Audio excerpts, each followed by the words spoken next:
Thank you so much, Susan. Thank you so much, Sayuri, who has been on almost just about everyone. I appreciate you. So welcome, y'all. We are in our last week. We're on week 4 of Beyond Policing, Divesting from Police, Investing in Communities. This is a collaborative political education series between NC Block and NC Span. And so our topic for this evening will be voter suppression, incarceration, gerrymandering, and and early voting are some prominent topics. But a lovely guest for this evening will hit on so many integral parts of how our vote is being strategically suppressed by those in power. I look forward to all that she is about to share with us. We have Christy from ACLU, and she can further introduce herself. Thank you so much, Femi. Thank you, North Carolina Block, as well as North Carolina Span, for all the incredible work that you do. And I'm honored to be a part of this webinar to give a little bit of my experience, strength, and hope around the subject of voter suppression. And we'll also be talking about the intersections of voter suppression. Why is this such an important conversation, especially during today?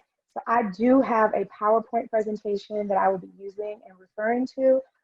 Please use the question and answer feature as opposed to the chat if you have questions directed towards me in the presentation. If you have technical issues, I would suggest putting that in the chat. But if you have questions that you would like for me to address at some point, please put those in the Q&A function. So I'm going to go ahead and start sharing my screen. I'm having a problem hearing. Can everyone else hear me just fine, or let me know?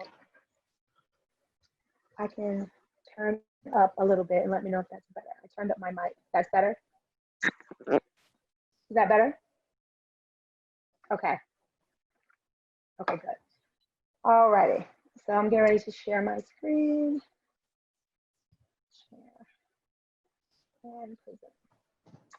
All right, so I am, again, Christy Puckett-Williams. I work with the ACLU of North Carolina.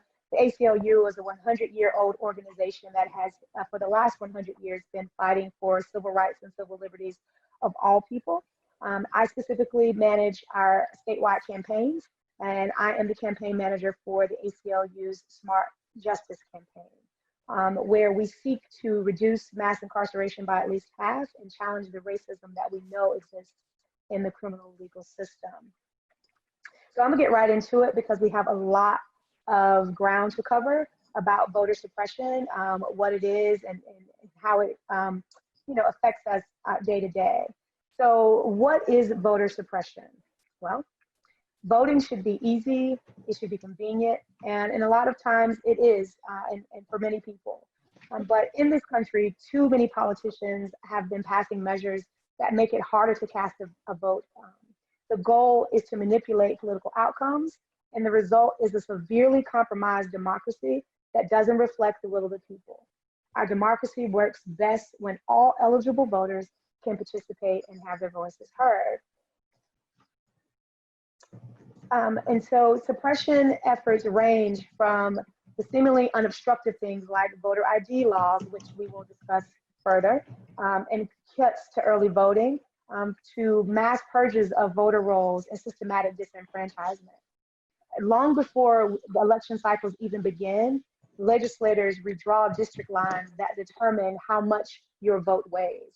And certain communities we see are strategically cut out from that process and targeted.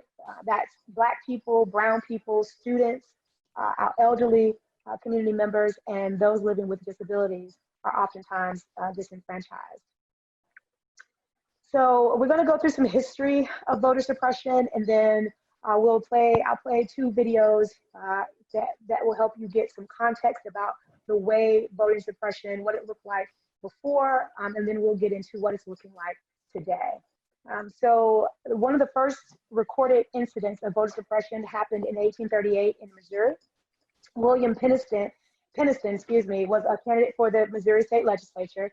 He made disparaging statements about the Mormons and warned them not to vote in the election. Reminding residents of the growing electoral power of the Mormon community, Penniston made a speech in Gallatin claiming that if the Missourians suffer such men as these Mormons to vote, you will soon lose your suffrage. And so around 200 non-Mormon folks gathered there in Gatlin on election day to prevent the Mormons from voting. When about 30 Mormons approached the polling place, a Missourian named Dick Weldon declared that Mormons were not allowed to vote in Clay County, Missouri. One of the Mormons, President Samuel Brown, claimed that Penniston's statements were false and then declared his intention to vote. This triggered a brawl between— Hey, Christy. Yes? So sorry to interrupt you. Yes. I'm getting away from the interpretation of slow down. Take your time. Oh, take my time. Okay, I'm talking too fast. I'm sorry, interpreters.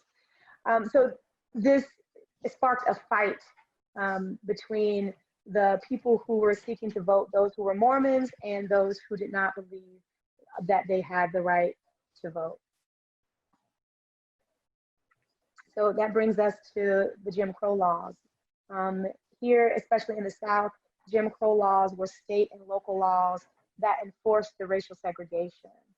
All of these laws that were passed happened in the late 19th and the early 20th centuries, and they were passed by white Democratic state legislatures up until the 1960s. So during the period of Reconstruction, which is between 1865 and 1877, there were federal laws that protected the civil rights and civil liberties of those who were formerly enslaved. But the Southern Democrats rose to power by using paramilitary groups to force Republican office holders out of town and intimidate Black folks into not voting. So again, the Southern Democrats used the power of insurgent paramilitary groups to force Republican office holders out of town, and they also used those same tactics to intimidate Black folks into not voting. So Democrats had newfound power. When they would run the Republicans out of town, they had new power. And they began to pass laws that made voter registration and electoral rules more restrictive, which ended up in the intended result, which is most Black people and many poor white people did not vote.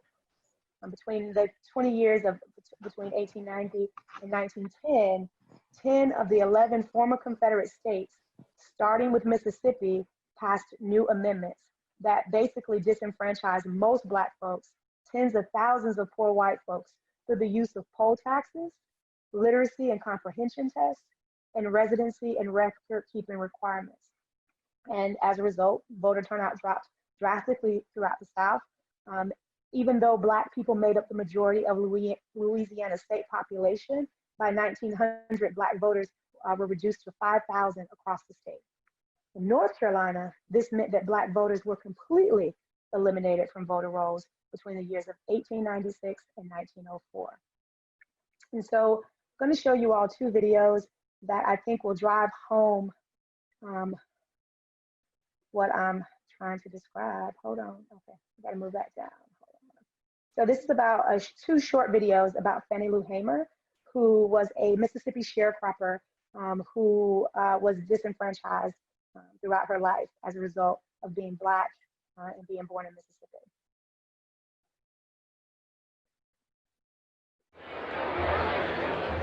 The testimony before the Credentials Committee, the FDP had a lineup of very different people. They had Rita Schwerner, the widow of Mickey, who had been killed in Neshoba County. They had Martin Luther King. Everybody knew King. The seating of the delegation from the Mississippi Freedom Democratic Party has political and moral significance far beyond the borders of Mississippi or the halls of this convention. But the highlight of the testimony was that of Fannie Lou Hamer. The sharecropper who had been evicted from her plantation had come to symbolize the Mississippi movement. Mr. Chairman, and to the Credentials Committee, it was the 31st of August in 1962 that 18 of us traveled 26 miles to the county courthouse in Indianola to try to register to become first-class citizens. We was met in Indianola by policemen. The president, Lyndon Johnson, he's not afraid of Martin Luther King's testimony. He's afraid of Fannie Lou Hamer's testimony. And so he decides that the country should not see her testify live. Johnson is in the White House, and he convened an impromptu press conference. We will return to this scene in Atlantic City, but now we switch to the White House and NBC's Robert Goralski. Now, ladies and gentlemen, the President of the United States. On this day, 9 months ago. He did it knowing that they would break away, thinking he might announce who his choice of vice president was going to be. Instead, he gets up there and he announces, get this, he announces that it's 9 months to the day since Governor Connolly, who was there, was shot along with President Kennedy. So he announced a 9-month anniversary. Everybody's scratching their heads. Thank you very much. And then he leaves. And by that time, Fannie Lou Hamer's testimony was over. However, it backfired on Johnson because it became a story that she had been taken off television, and in the news that night and for days afterwards, they replayed her testimony. I was carried to the county jail and put in the booking room. They left some of the people in the booking room and began to place us in cells. She had Mississippi in her bones. Martin Luther King or the SNCC field secretaries, they couldn't do what Fannie Lou Hamer did. They couldn't be a sharecropper and express what it meant, right? And that's what Fannie Lou Hamer did. And it wasn't too long before 3 white men came to my cell. One of these men was the State Highway Patrol. He said, "We're going to make you wish you was dead."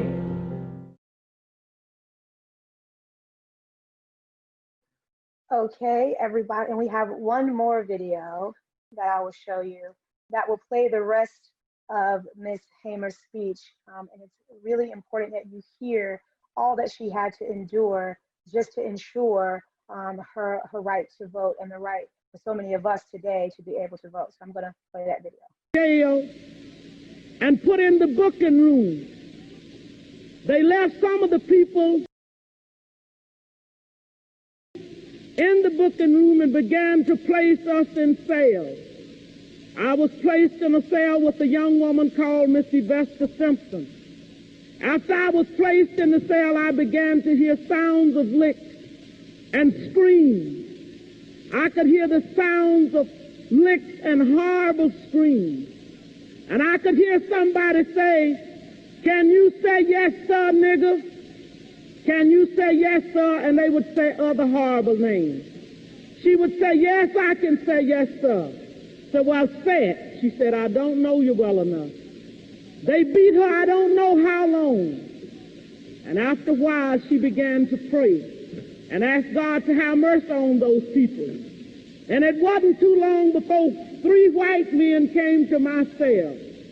One of these men was a state highway patrolman. And he asked me where I was from. And I told him Roosevelt. He said, "We're going to check this." And they left my cell, and it wasn't too long before they came back. He said, "You are from Roosevelt, all right," and he used a curse word. And he said, "We're going to make you wish you was dead." I was carried out of that cell into another cell where they had 2 Negro prisoners. The state highway patrolman ordered the first Negro to take the blackjack. The first Negro prisoner ordered me, by orders from the state highway patrolman, for me to lay down on a bunk bed on my face. And I laid on my face. The first Negro began to beat.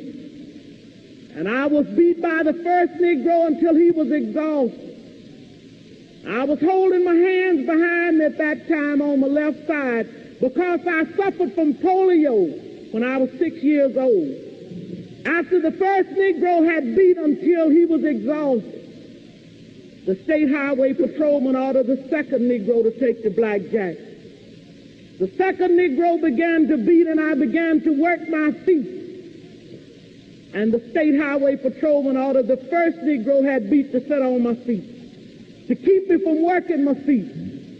I began to scream, and one white man got up and began to beat me in my head and tell me to hush. One white man, my dress had worked up high. He walked over and pulled my dress. I pulled my dress down, and he pulled my dress back up. I was in jail when Medgar Evers was murdered. All of this is on account of we want to register to become first-class citizens.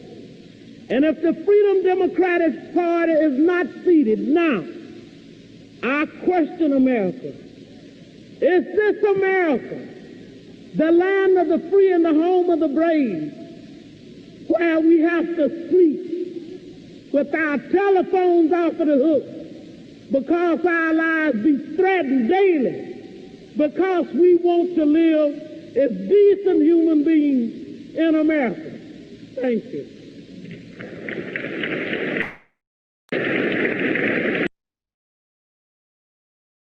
I had to get myself off mute, y'all. So sorry.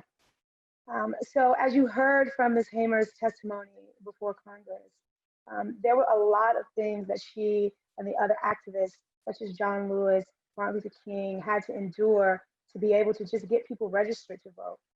And so we still see those same tactics being used today. Not so much the blatant, explicit, brutal beatings, but the precision in which officials who are in power use their power to disconnect people from their right to vote is still happening today.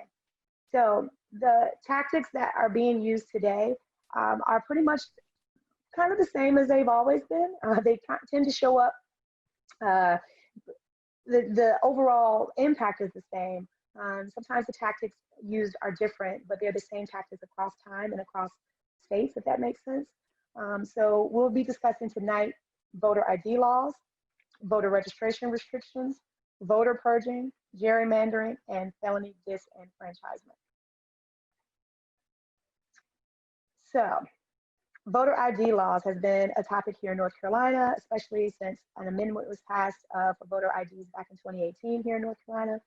But 36 states have identification requirements at the polls. 7 states have strict photo ID laws under which voters must present one of a limited set of forms of government-issued photo ID in order to cast a regular ballot, and there are no exceptions. These strict ID laws are part of an ongoing strategy to suppress the vote, and it works. Voter ID laws have been estimated by the U.S. Government Accountability Office to reduce voter turnout by 2 to 3%, translating to tens of thousands of votes lost in a single state. Over 21 million US citizens do not have government issued photo ID. That's because ID cards aren't always accessible to everyone.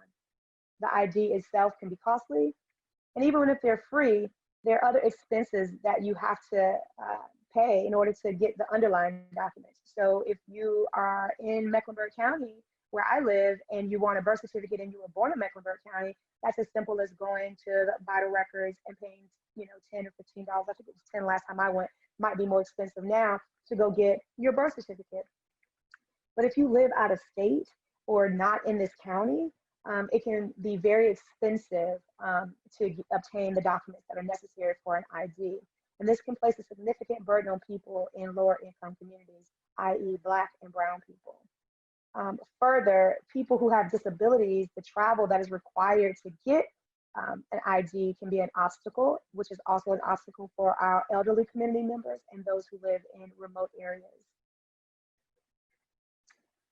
Exceptions to the voter ID requirements in North Carolina. So if you are a military and overseas voter who votes by absentee ballot, under the Federal Uniforms and Overseas Citizens Absentee Voting Act, they are exempt from all voter ID requirements. If you are elderly and disabled, you are exempt from federal first-time voter ID requirements, but you may not be exempt from state voter ID laws. North Carolina passed a voter ID constitutional amendment back in 2018. However, due to lawsuits filed, voters in North Carolina are currently not required to show photo ID until further order of the courts. The judge denied the implementation of this voter ID law due to the discriminatory intent behind the law that was brought out in the court case. So in North Carolina, if you voted before, if you registered in person or provided ID at the time of registration, you do not need to show ID to vote if you go in person. If you're voting in North Carolina for the first time, if you registered to vote by mail or online, and you didn't provide an ID when you registered, be sure to bring a copy of your photo ID or a current utility bill, your bank statement, a government check, paycheck stub, or government document that shows your name and address when you go to vote. Absentee voters. If you plan to vote by absentee ballot in North Carolina, you'll be asked to provide your state issued ID number, which is either your driver's license number, your non-operator's ID card, or your North Carolina voter registration number, or the last 4 digits of your social security number on your absentee ballot application. If you can't provide one of those, you can photocopy one of the following forms of ID with your application. So a current or valid photo ID, a current utility bill, bank statement, or a military ID. If you are providing a state issued ID number, but are voting in North Carolina for the first time, or if you've registered to vote by mail, you didn't provide ID when you registered, you have to be sure to enclose a copy of your photo ID or your current utility bill, your bank statement, or all of those things when you return your ballot so that it will be counted. Another way that voter suppression shows up is through voting registration restrictions. And so restricting the terms and requirements of registration is one of the most common forms of voter suppression. These restrictions can look like requiring documents to prove citizenship or having identification, penalties for voter registration drives, or limiting the window of time in which voters can register is also a way to restrict voter registration. Politicians often use unfounded claims of voter fraud to try to justify registration restrictions. So in 2011, Kansas Secretary of State Chris Kobach championed a law that required Kansans to show proof of citizenship documents in order to register to vote, citing that non-citizen people were voting, which is a false claim. That wasn't true. Most people don't carry the required documents on hand, like a passport or a birth certificate. And as a result, the law blocked over 30,000 Kansans from voting. The ACLU, of course, sued, and that law was defeated in 2018. Some states restrict voter registration by requiring people to register long in advance of an election. For example, North Carolina requires voters to register at least 25 days before the election, which imposes an unnecessary burden on the right to vote. By forcing voters to register before the election even becomes salient to the public, it discourages people from registering in the first place. These outdated restrictions, which were designed for a time when registration forms were exclusively completed with pen and paper and transmitted via snail mail, significantly impacts voter participation. For example, in the 2016 presidential election, over 90,000 New Yorkers were unable to vote because their applications did not meet the 25-day cutoff. And the state had the 8th worst turnout rate in the country as a result of that. One of the factors. North Carolina has the option to register online for the first time ever this year via the DMV.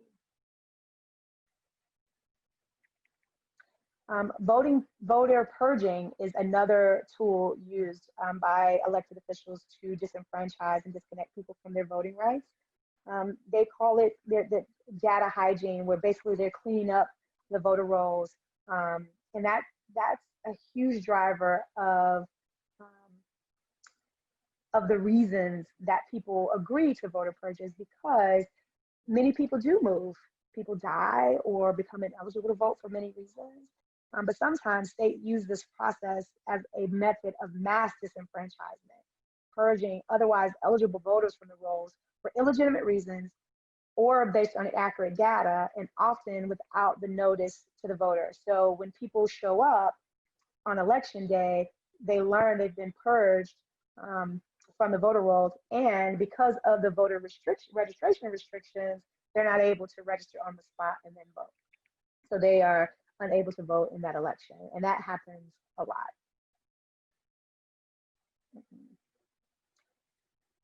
Voter purges have increased in recent years. A recent Brennan Center study found that almost 16 million voters were purged from the rolls between 2014 and 2016. And that jurisdictions with a history of racial discrimination, which are no longer subject to pre-clearance after the Supreme Court gutted the Voting Rights Act, had significantly higher purge rates. And the common excuse for just removing people from the rolls was that they were trying to filter out voters who had changed their address, died, or failed to vote in recent elections. States often conduct such purges, though, using the inaccurate data, booting voters who didn't even fall into the targeted category. In 2016, Arkansas purged thousands of voters for so-called felony convictions, even though some of the voters had never been convicted of a felony at all. And in 2013, Virginia purged 39,000 voters based on data that was later found to have an error rate of up to 17%. And here in North Carolina, gerrymandering has made the headlines several times. Our lines will be being redrawn as a result of the census that is being taken this year.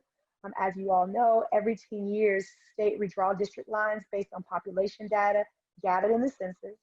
The legislators then use these district lines to allocate representation in Congress and in the state legislature. When it's done properly, district lines are redrawn to reflect population changes and racial diversity. But too often, states use the redistricting as a political tool to manipulate the outcome of elections. And that's called gerrymandering, which is a widespread, undemocratic practice that stifles the voice of millions of voters. Redistricting is front and center in 2020. This year, the Trump administration is conducting the 2020 census, and states will use the results to redraw district lines across the country. Those new district lines will determine our political voice for the next decade. It's so, so, so important that every single household fill out the census. If you have members of your family who are incarcerated, it is equally important that you count those members in your household, because what often happens is those family members are placed in jails and prisons that are rural. The prisons count those people, and the town counts them as part of their population, and they get representation and resources based on that. But the people held inside of those facilities are unable to vote, and so they are getting benefits from having bodies in cages without those same bodies being represented in the policies or in the electoral process at all. Am I still going fast, Femi? Okay, I thought you were going to tell me something. So it's no coincidence that this administration, which has a lengthy track record on voter suppression and attacking immigrants, wanted to add a citizenship question to the census this year. The goal was to reduce census participation by immigrant communities, thereby stunting their growing political influence and depriving them of economic benefits. Accurate population data is essential in apportioning representation in public funds. So by trying to suppress participation, the administration made it clear that it doesn't want certain people to count, namely immigrants and even citizens who lived in mixed status households who might have hesitated to participate if the administration had succeeded in adding a citizenship question to the census. The ACLU again sued the Trump administration over the citizenship question, successfully blocked it last year. The 2020 census no longer includes the question, but this administration's attempt to add it is yet another example of how politicians can use redistricting to suppress and manipulate voting. I'm not going to show that video. So gerrymandering in North Carolina, as I stated when I first started talking about it, we have been home to fiery legal battles over gerrymandering in recent years.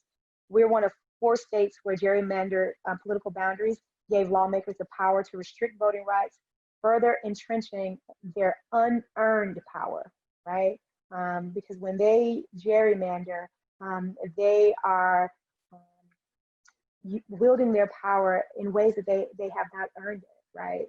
They're disconnecting and disenfranchising people from their constitutional right to vote in a power grab that they haven't earned. North Carolina is competitive at the state level, but Republicans dominate the U.S.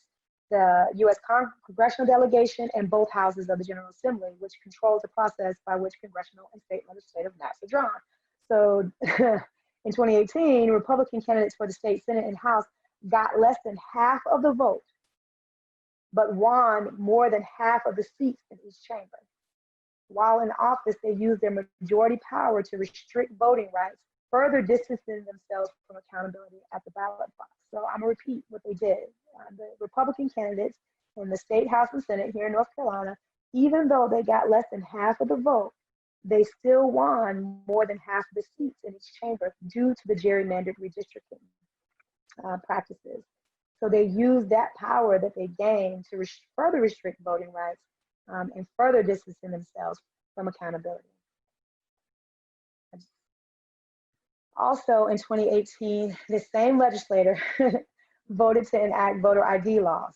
This is one way gerrymandered state legislatures curtail voting participation or keep existing restrictions in place.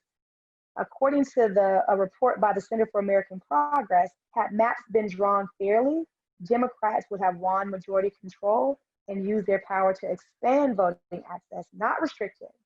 And according to this report, because of gerrymandering, these 4 states dramatically failed a basic test of democracy. Votes did not translate into political power. To make matters worse, gerrymandering has since gone hand in hand with increased restrictions on voting in each of these states. Votes in 2018 and since have not translated into political power because of the gerrymandering that has occurred, not really since 2018, since 2010, I would say, when the Republicans gained control of the House and Senate here in North Carolina. So this is an area that is near and dear to my heart, which is felony disenfranchisement. What I didn't tell you is that I am a person who is directly impacted, meaning that I have spent time in carceral facilities in the state of North Carolina as a result of felony convictions.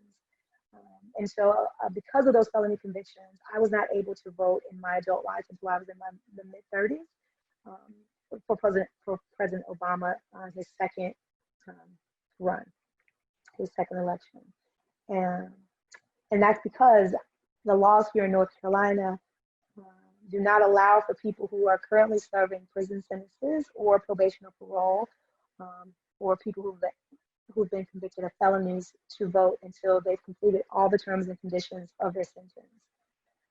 So a felony conviction can come with drastic consequences, including the loss of your right to vote. Different states have different laws. Some ban voting only during the incarceration.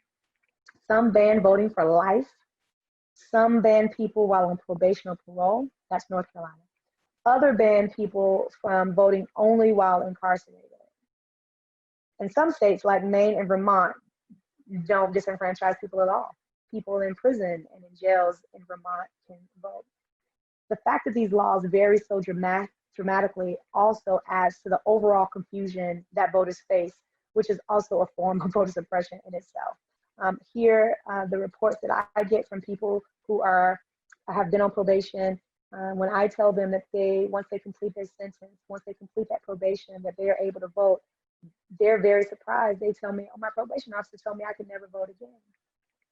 Now, I would like to think that that's just misinformation. I would hope that that would not be intentional on behalf of probation officers, but I think it's a mixed bag, to be honest. Due to racial bias in the criminal justice system, felony disenfranchisement laws disproportionately affect Black people, who often face harsher sentences than white people for the same exact offenses. It should come as no surprise that many of these laws are rooted in the Jim Crow era, when legislators tried to block Black Americans' newly won right to vote by enforcing poll taxes, literacy tests, and other barriers that were nearly impossible to meet. What you didn't hear in Fannie Lou Hamer's speech was when she described at the beginning of her speech, she talked about the literacy test and the comprehension test that she had to take and the citizenship test that she had to take and that she failed. But it was very, very, very difficult for people to either pay the tax, the money, or to pass those tests, which would give people a very vague parts of a constitution to interpret, like, you know, like legal scholarly type work is what they would be asking poor Black and white people in order to suppress their vote, to keep them from exercising their right to vote. To this day, the states with the most extreme disenfranchisement laws also have long records of suppressing the rights of Black people. In Iowa, a system of permanent disenfranchisement paired with the most disproportionate incarceration rate of Black people in the nation has resulted in disenfranchisement of an estimated 1 in 4 voting age Black men not being able to vote in Iowa. Currently in the United States, over 6 million people are denied the right to vote because of past convictions. Whether the conviction is for a felony or misdemeanor, this phenomenon of voting prohibition is known as criminal disenfranchisement. Criminal disenfranchisement happens not as a part of the punishment for a specific crime, but when state constitutions disenfranchise anyone with certain types of convictions or incarceration. With 1 in 3 people in the United States having a conviction record, criminal disenfranchisement has become a massive threat to representative democracy in our country. Only 23% of the people disenfranchised because of felony convictions are incarcerated. The majority are, like me, living, working, and paying taxes in their community after fully completing their sentences or while on probation or parole. This is a map so you can see what the voting rights looks like for formerly incarcerated people. So in states that are red, like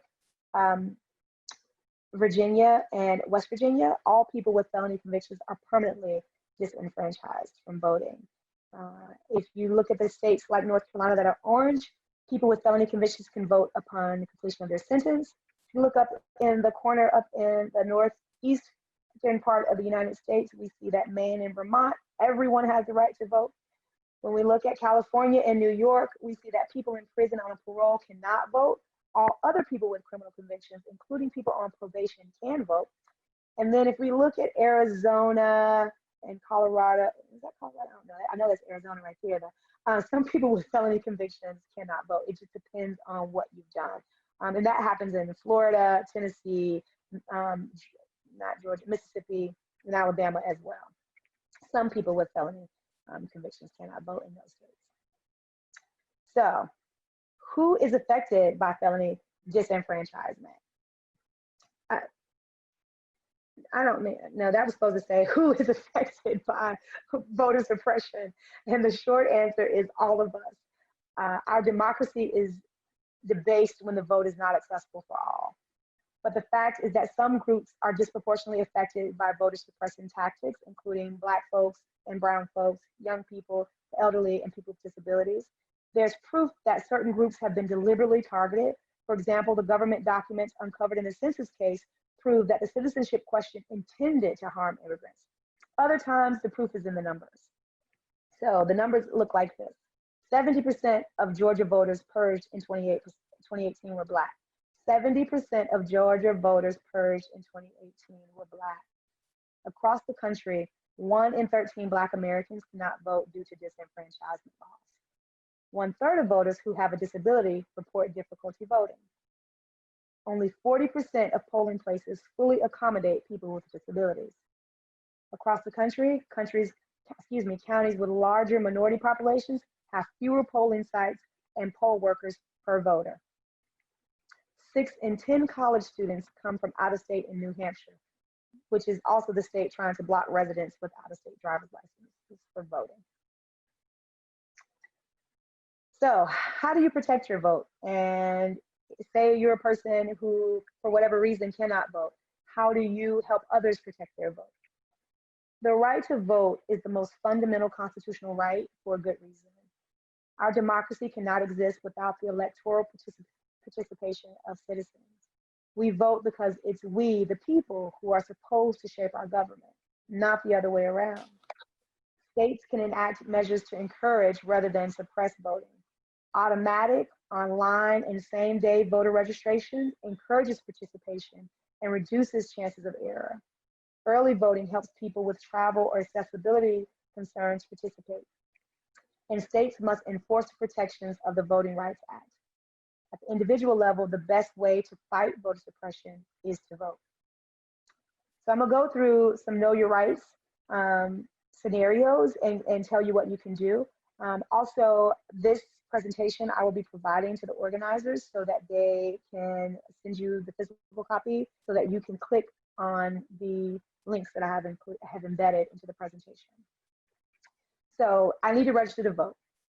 Again, states have different voter registration deadlines and requirements, so make sure you are registered well in advance of Election Day. Voter registration deadlines vary, and some states allow individuals to register for the first time and cast ballots on Election Day. What to do? You check your registration status at Can I Vote? If you're not registered to vote, go to vote.gov to find your options. This will provide information about your registration options, which may include online registration. In North Carolina, it does include online registration. You can go to the DMV website and register. I need to find my polling place. Every state offers options to vote in person on Election Day, even those that primarily conduct elections by mail. So you can click on this link where you can find your polling place or vote center and its hour of operations, but make a plan. That's the most important thing. People can help you find out where you can go vote, but you need to make a plan for Election Day. Where will you go? When will you go? And how will you get there? If you're not sure what to bring, bring your ID or any documents to show your residence, especially if you're voting for the first time. Make sure you're prepared. If you want to vote before Election Day, you may be able to vote early or by absentee vote by mail ballot. Keep in mind that the deadline to request an absentee ballot may be before Election Day. So what are your general rights on Election Day? If the polls close while you're still in line, stay in line. You have the right to vote. If you make a mistake on your ballot, ask for a new one. If the machines are down at your polling place, ask for a paper ballot. If you run into any problems or have questions on Election Day, you can always call the Election Protection Hotlines. We have them in English, they are in Spanish, in Arabic, and there are also services provided for those speaking Bengali, Cantonese, Hindu, Urdu, Korean, Mandarin, Tagalog, or Vietnamese.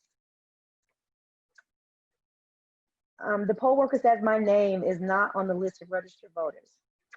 Well, voters are entitled to a provisional ballot even if you aren't on the poll. So if you get there, say they purged your name off the list, and they say, no, you're not on here, you're still entitled to a provisional ballot, right? After Election Day, election officials must investigate whether you're qualified to vote and if you're registered. If you are qualified and registered, they will count your provisional ballot. Ask the poll worker to double check for your name on the list of registered voters. Make sure to spell your name out for the poll worker. If your name is still not on the list, ask if there is a supplemental list of voters available as well. But make sure, once you've done all that, that you get that provisional ballot, especially if you know that you are registered. If the poll worker still cannot find your name, confirm that you're at the correct polling place. Request that poll workers check a statewide system to see if you're registered to vote at a different polling place. If the poll worker does not have access to a statewide system, ask them to call the main office. You can also call 1-866-OUR-VOTE and ask for help verifying you're at the proper polling place. If you're registered at a different location, in most instances, you will have to travel to that location to cast a regular ballot. Again, if the poll worker still cannot find your name after all of that, and if you cannot travel to the correct polling place, ask for a provisional ballot. If you're a voter that has a disability, under federal law, all polling places for federal elections must be fully accessible to older adults and voters with disabilities. Simply allowing curbside voting is not enough to meet ADA accessibility requirements. In federal elections, every polling place must have at least one voting system that allows voters with disabilities to vote privately and independently. Usually, this is a machine that can read the ballot to you for people with vision disabilities or dyslexia, and let you vote by pushing buttons for people who have mobility issues. Voters with disabilities and voters who have difficulty reading or writing English have the right under federal law to receive in-person help at the polls from the person of their choice. This helper cannot be the voter's employer, an agent of the voter's employer, or an agent or officer of the voters' union. The helper must respect the voter's privacy, not looking at the voter's ballot unless the voter asks them to do so. Election officials, including poll workers, must make reasonable accommodations as needed to help you vote. Election officials must provide you with help if it's possible for them to do so. A voter with a mental disability cannot be turned away from the polls because a poll worker thinks they are not qualified to vote. So the things that you can do are bring a family member, a friend, or another person. Again, do not bring your employer or agent or somebody from your union. Let the poll workers know that you brought a person to assist you when you check in. They may ask you to swear under oath that you have a disability and that you have asked that person to help you. Your helper may also be required to sign a form swearing that they did not tell you how to vote. There are long lines and you have a physical or mental health condition or disability that makes it difficult for you to stand in line. Tell a poll worker. Tell election officials what you need. Again, if it's hard for you to stand, they should provide you with a chair or a place to sit while you wait. The crowds or noise are hard for you. Election officials can find a quiet place for you to wait and call you when it's your turn to vote. If you are not able to enter your polling place because the pathway to it is not fully accessible, ask poll workers for curbside assistance. Also, call 1-866-OUR-VOTE to report the issue. If you have any difficulty using the materials provided to make your ballot selections, review or cast your ballot, let a poll worker know and ask for help.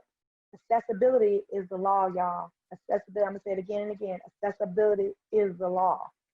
Again, if you face any of these challenges in voting privately and independent and are unable to cast your vote, call the Election Protection Hotline. Trained attorneys will assist you and make sure that other voters do not experience the same problem.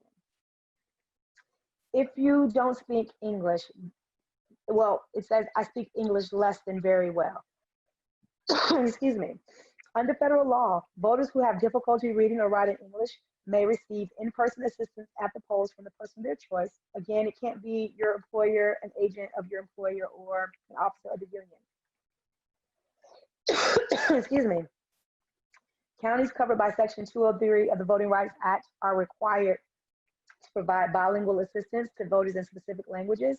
This means that they must provide poll workers who speak certain languages and make all election materials and election-related information available in those languages.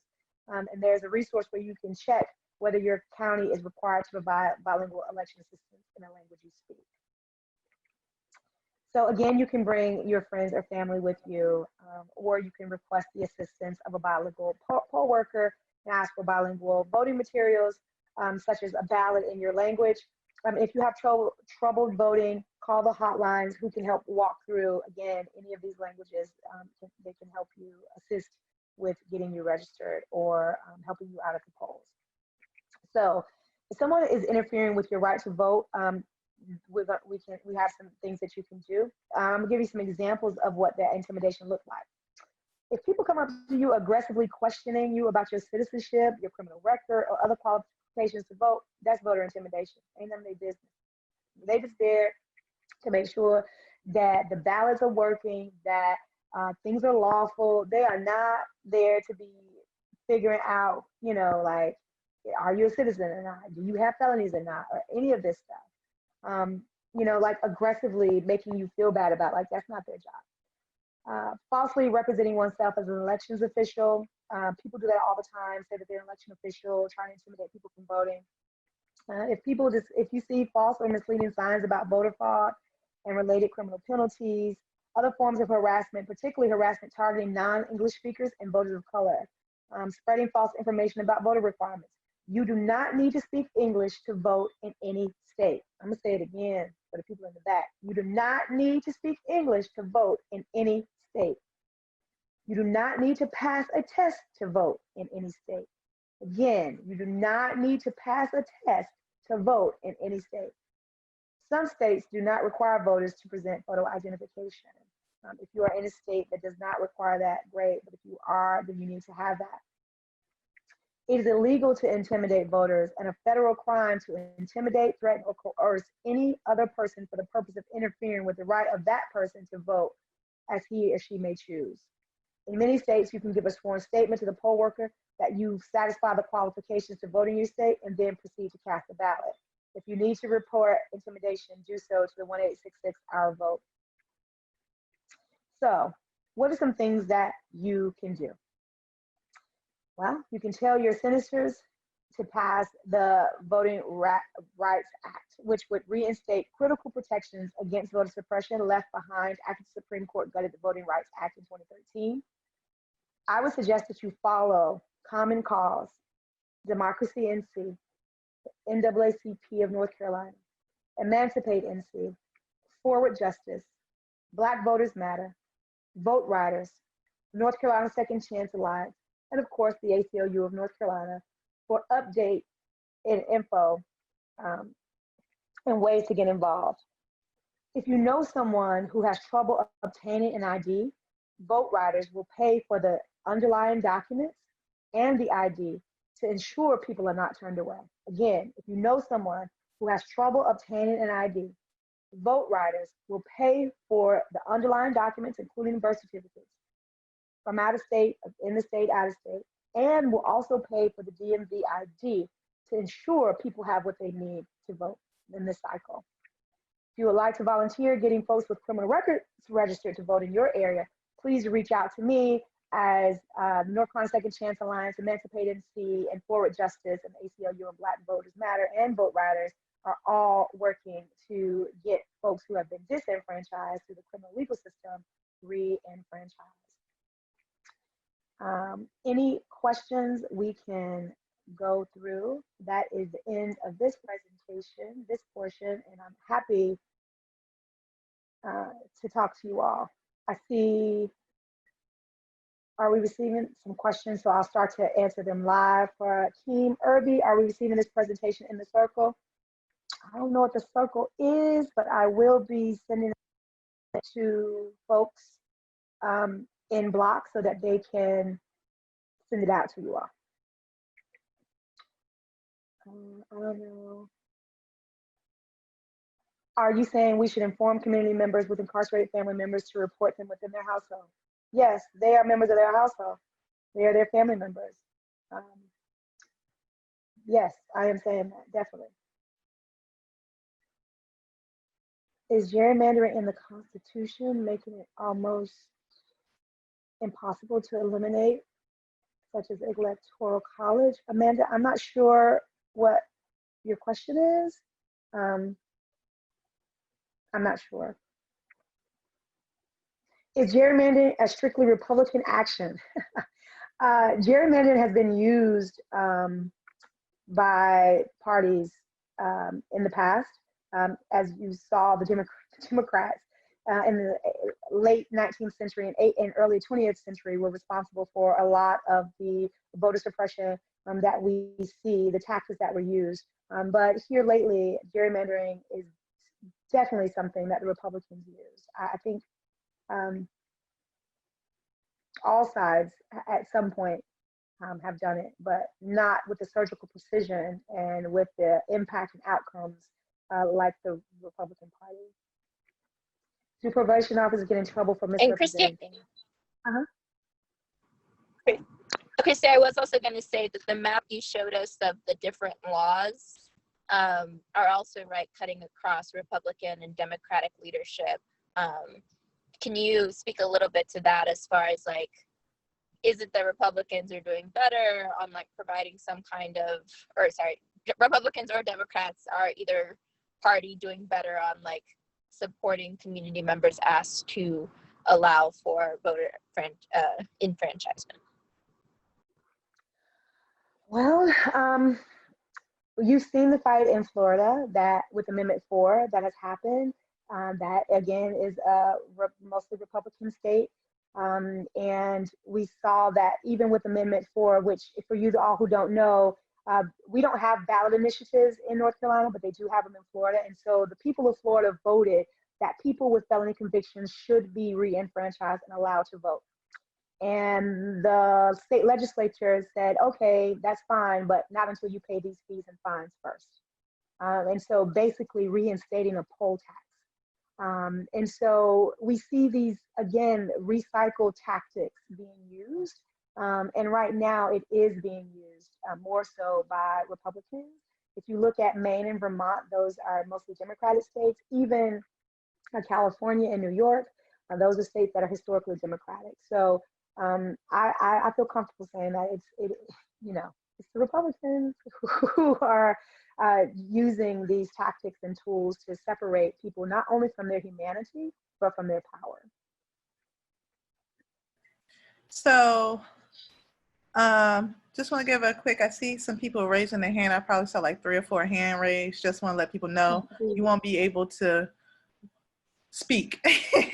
So that's one of the many reasons why we're telling people to lean on the Q&A so we can make sure we get those questions. I also saw specifically Martha raise her hand, and I just want to make sure that she can ask her question, that it's accessible to ask her question. So I don't know if, just want the interpretation team, if they want to translate her question, or I just want to make sure that she's heard.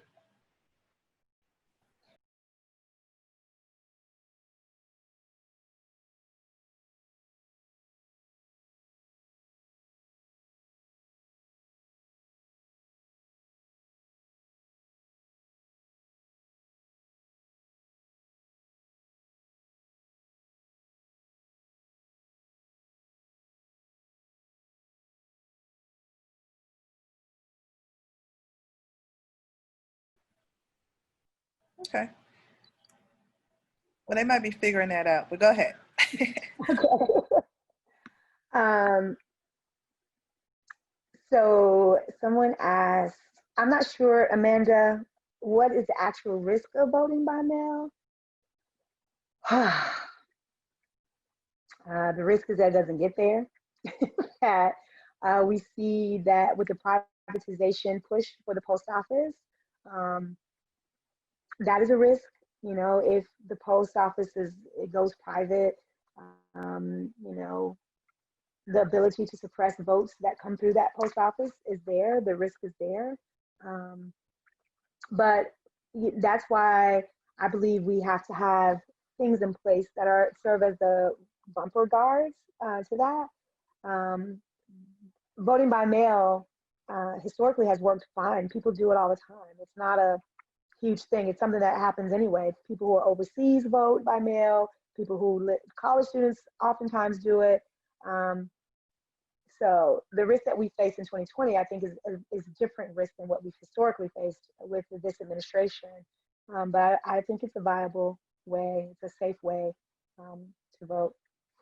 Someone asked, because the incarceration system disproportionately contains people of color, specifically Black men, we need to push to let all felons vote. I'm sorry, you can reiterate that part. Yeah, I mean, all people, just because someone has engaged in a behavior that we have labeled as criminal, should not equal that they are disconnected from their constitutional rights. And so when we do allow that to happen, they are being treated, as Fannie Lou Hamer said, she was going to register to vote because she wanted her status to be that of a first-class citizen as opposed to a second-class citizen. And again, in North Carolina, you are eligible to vote if people in jail in North Carolina can vote. If they've only been convicted of a misdemeanor and they're serving their sentence, they can vote. It is only those who've been convicted of felonies who cannot vote while they're still either serving out their sentence or serving out their probation and parole. Okay. So in North Carolina, it's not as bad as the states that permanently ban you, but it's also not good because a lot of the things that terms and conditions of probation and parole are financial based. So you have to pay to be on probation. There's fees and fines associated with your case, and those things have to be paid before you can be off of probation. So the cost can be prohibitive. Are they allowed to require medical record? No, they're not required. No, they cannot ask you for any of medical records about your disability. you can state that you have a disability, and that's good enough. They don't have to have evidence of a disability. Let's see. Live. Should we encourage folks to register and check online for our requirement, or should we stick to paper forms? Is it true that votes mailed in are often thrown out? I'm not sure if votes mailed in are often thrown out. I think, again, we see voter suppression happening in so many forms, and it happens, and it probably, but we don't know, you know, if it's happening in lots of places and we don't know. That's why calling the 1-866 Our Vote and reporting anything that you think is suspicious or out of line is super, super, super important. But yes, you should register and check your registration online. Like, I just checked mine the other day as I was putting this together, because I was like, I wonder if they purged me. Let me see. So I put my name in, and yes, I'm registered to vote. So it's always good to check just to make sure, because you don't want to be in a situation where you get to the poll and you cannot vote. I mean, you can, again, ask for provisional ballot, but it won't be counted if it's determined that you weren't registered at the time.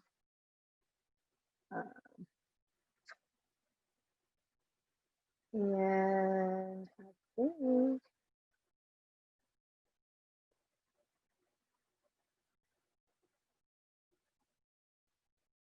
that's all I see right now. I'm going to the chat.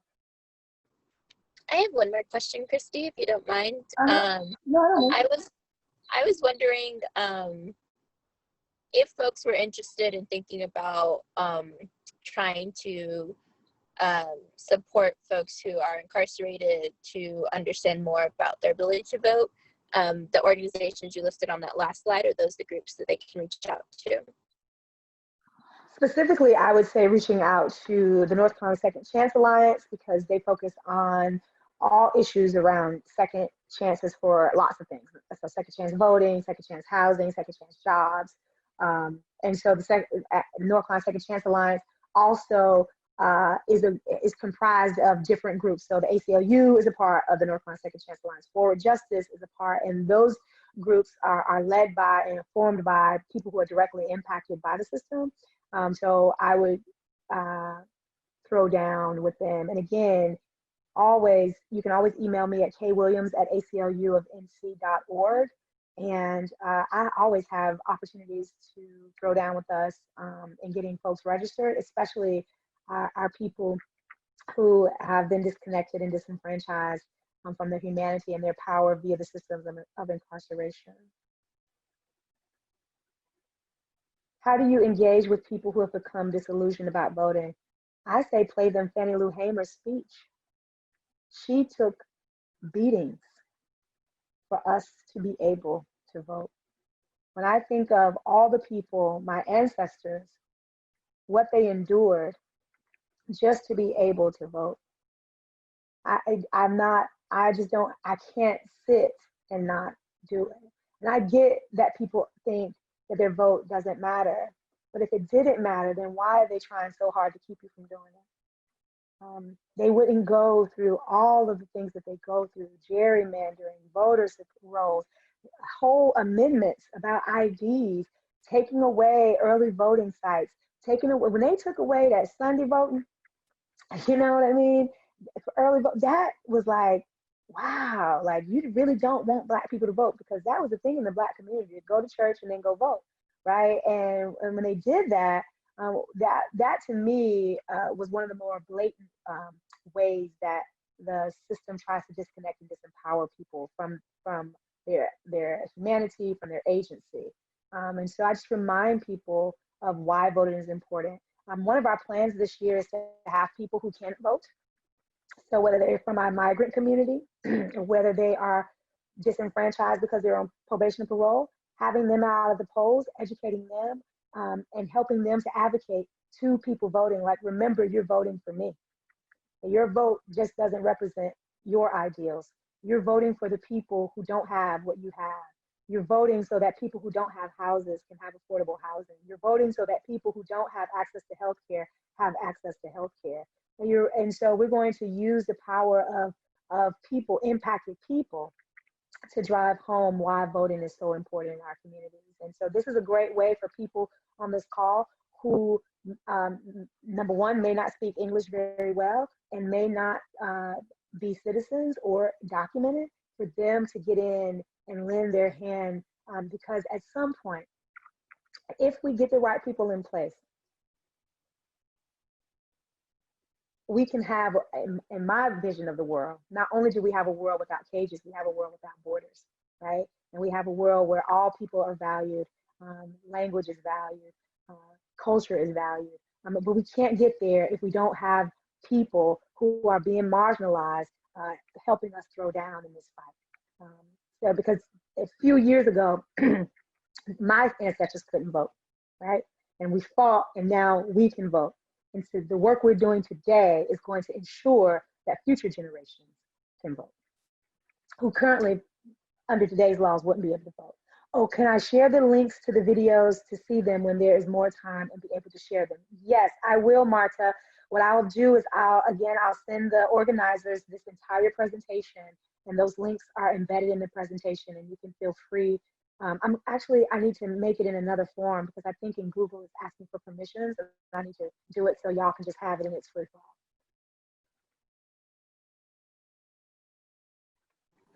Thanks, Christy. That'd be super helpful. And thank you so much for everything you've shared. I think this is just like a great part of us discussing many ways that folks who have been impacted by the system can continue to be involved in the process of voting, but also just to be cognizant too that we need to make sure that all folks have that opportunity if they're able to. I'm gonna try to wrap us up now. I think we've gotten through most of the questions. Okay, I think Amanda put a clarifying piece on the question from before. So Amanda's just asking about constitutionality, about the Supreme Court ruling.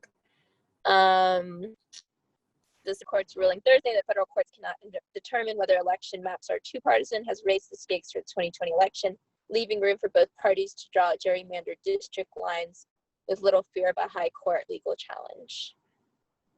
I'm not sure if you have any thoughts on that, Christy. This is not my area of expertise, that's for sure. But if you have any thoughts on that. Felicia, can you read the question again and slower?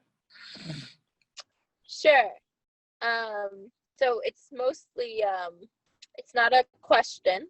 I was trying to phrase the question, but it is a part of a Supreme Court decision that happened recently that states that federal courts cannot determine whether election maps are too partisan, has raised the stakes for the 2020 election, leaving room for both parties to draw gerrymandered district lines. So this is back to the question of whether or not I think both parties use gerrymandering in the first place, and what impact that might have on the Electoral College. Amanda, I'm not gonna lie, that is not my area of expertise either. I'm not one of the attorneys who works at the ACLU, but what I can tell you is that this is another example of why voting is so important. Our Supreme Court is decided by who, these are lifetime appointments, and our current administration has appointed 2 people, right? And it has changed the shape and the nature of our justice system. In our federal courts, the same thing is happening. This administration has appointed over 30% of the federal judges that are sitting now in courtrooms across this country, and those are also lifetime appointments. And so if nothing else than what this article just shows is the why voting is necessary, and voting for candidates that align with your values is necessary, because how we govern ourselves is going to be dictated by these entities. So, listen,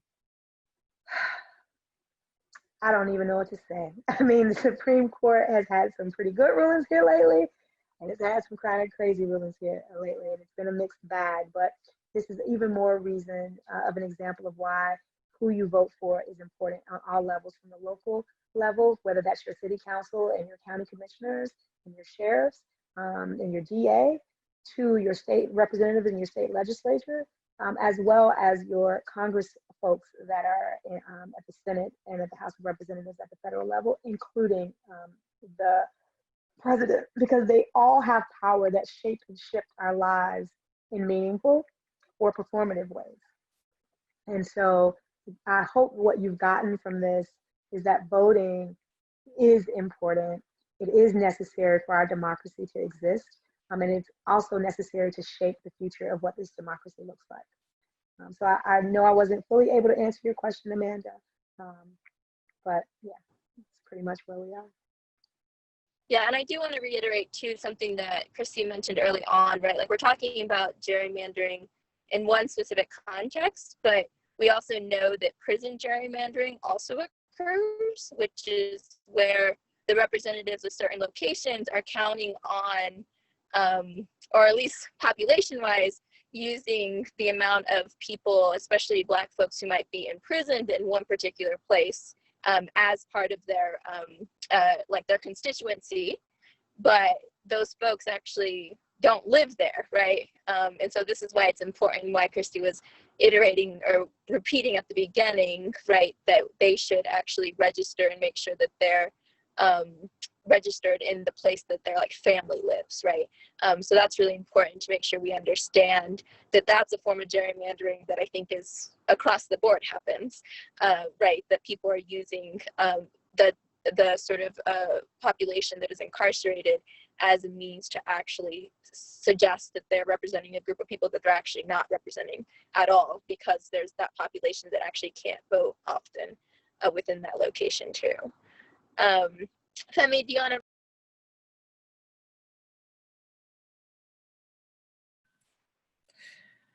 I'm sorry, you blinked out. What was you trying to ask me?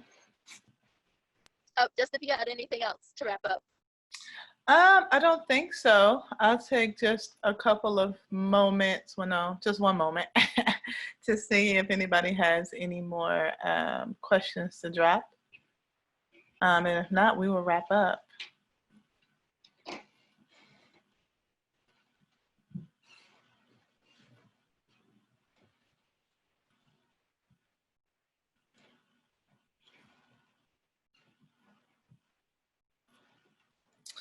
Nice. I appreciate you all.